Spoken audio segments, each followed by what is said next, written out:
Hello friends, welcome to my YouTube channel economics special. आज हम लोग एमए सेकंड सेमेस्टर के कुछ बचे हुए एमसीक्यूज देखेंगे। ऑलरेडी मैंने एमसीक्यूज करवा रखे। ये लास्ट जो है MA second semester first paper का माइक्रो इकोनॉमिक्स एनालिसिस। इसके बाद सेकंड पेपर का एमसीक्यूज करवाएंगे। तो चलिए वीडियो को स्टार्ट करते हैं। सबसे पहला क्वेश्चन है, सामान्य संतुलन के सिद्धांत को किसने प्रस्तुत किया था? आर्थिक वैज्ञानिकों ने, गणितज्ञों ने, नील आर्थिकवादियों ने या शास्त्रवेत्ताओं ने? तो इसका सही आंसर होगा आर्थिक वैज्ञानिकों ने। सामान्य संतुलन सिद्धांत है जो कि आर्थिक वैज्ञानिकों द्वारा दिया गया है। उसके बाद है, सामान्य संतुलन में कौन से तत्वों का संतुलन होता है? आपूर्ति और मांग का, उत्पादन और उपभोग का, खरीदारी और बिक्री का, या सभी वर्गों का संतुलन? तो इसमें होगा सभी वर्गों का संतुलन। क्योंकि देखिए, अगर केवल आपूर्ति और मांग की बात करेंगे तो ये एक आंशिक, इसका मतलब एक पार्ट है समान संतुलन का। पूरा तरह से सामान्य संतुलन को एक्सप्लेन नहीं करता। इसी तरह उत्पादन और उपभोग का भी है, खरीदारी और बिक्री का भी है। तो इसका सही आंसर होगा डी, सभी वर्गों का संतुलन ही सामान्य संतुलन बताता है, मतलब तत्व निर्धारित करता है। सामान्य संतुलन के अनुसार उत्पादन की मात्रा किसे निर्धारित करती है? जो उत्पादन की मात्रा होती है वह क्या निर्धारित करती है? आपूर्ति। तो ये गलत हो जाएगा। मांग भी इसका गलत आंसर होगा। मूल्य या फिर उत्पादक? तो इसका सही आंसर होगा आपूर्ति, मूल्य। क्योंकि किसी भी वस्तु के उत्पादक या सप्लाई उसको ये शो करती है कि उसका प्राइस क्या होगा। किसी भी प्रोडक्ट के उत्पादन की मात्रा ये दर्शाती है कि उसका मूल्य क्या होगा। उत्पादन की मात्रा मूल्य निर्धारित करती है। उसके बाद देखेंगे, अल्पकालीन तथा दीर्घकालीन साम्य के जन्मदाता माने जाते। जो अल्पकालीन और दीर्घकालीन साम्य के परिभाषा दी है, मतलब इनके जो जन्मदाता हैं वो मार्शल को माना जाता है। तो इसका सही आंसर होगा मार्शल। सामान्य संतुलन के अनुसार किस तत्व के सीमांत उत्पादन दर का संबंध मांग से होता है? उत्पादन की आय, मूल्य, उत्पादक की आपूर्ति, या इनमें से कोई नहीं? तो जो सीमांत दर का उत्पादन का संबंध होता है वह मूल्य से होता है। सीमांत उत्पादन दर का संबंध मूल्य से होता है। तो इसका सही आंसर होगा मूल्य। इसका सही आंसर है मूल्य। इसके बाद नेक्स्ट क्वेश्चन देखेंगे, सामान्य संतुलन के अनुसार किस तत्व के सीमांत उत्पादन दर का संबंध आपूर्ति से होता है? उत्पादक की आय, उत्पादक की आपूर्ति, या फिर मूल्य, या उत्पादक की सीमांत लागत? तो इसका सही आंसर होगा उत्पादक की सीमांत लागत।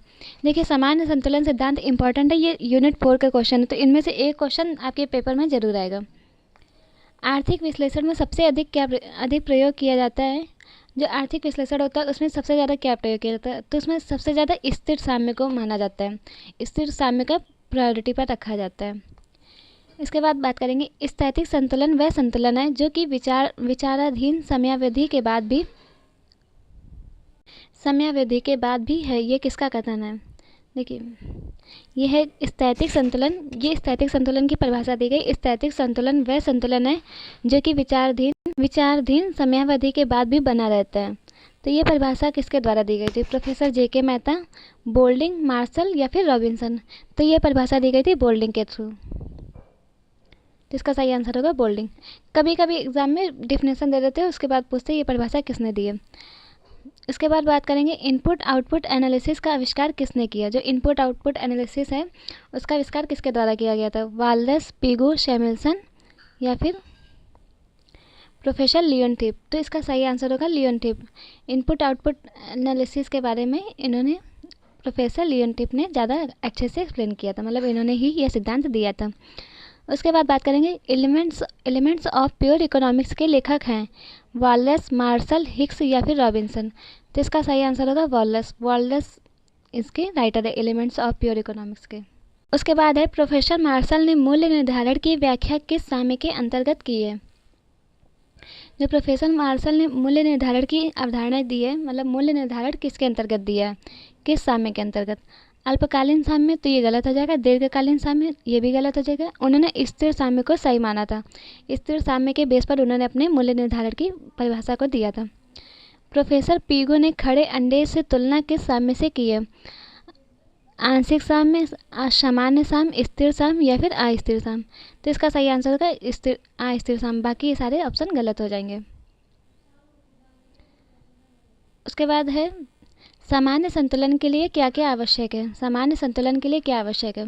व्यापारियों की संख्या, आपूर्ति और मांग की अनुक्रमिकता, उत्पादों की गुणवत्ता, निर्माता की क्षमता।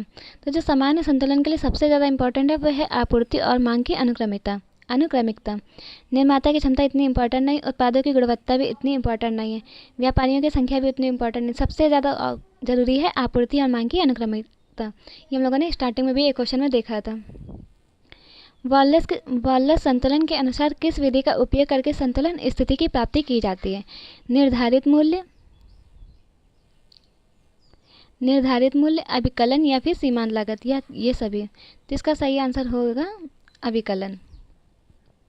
उसके बाद देखेंगे वॉलस संतुलन मॉडल के अनुसार बाजार में संतुलन किसके बीच होता है? उपभोक्ता और बाजार की कीमत के बीच, उपभोक्ता और बाजार की कीमत के बीच, तो ये भी नहीं होगा। आपूर्ति और उत्पादक के बीच भी नहीं, क्योंकि और इसका सही आंसर होगा आपूर्ति और मांग के बीच।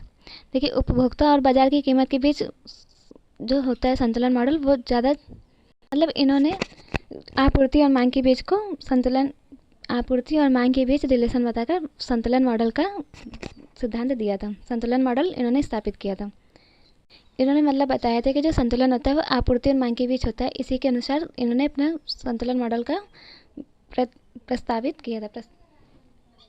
उपभोक्ता और उत्पादक के बीच इतना इंपॉर्टेंट नहीं रहता है, क्योंकि सभी कस्टमर के प्राइस अलग अलग होते हैं, मतलब कुछ लोगों के प्राइस अलग होते हैं कस्टमर के, और कुछ प्रोड्यूसर के प्राइस अलग रहते हैं। आपूर्ति और उत्पादक के बीच भी गलत हो जाएगा, उपभोक्ता और बाजार की कीमत के बीच भी गलत होगा। सही आंसर होगा आपूर्ति और मांग के बीच। उसके बाद है 2x ग्राफिकल सामान्य संतुलन मॉडल में अंतराल सीमा को किस रंग से प्रदर्शित करता है? नीला, पीला, हरा या फिर लाल। तो इसका सही आंसर होगा हरा। जो अंतराल सीमा है वो हरे रंग द्वारा प्रदर्शित की जाती है।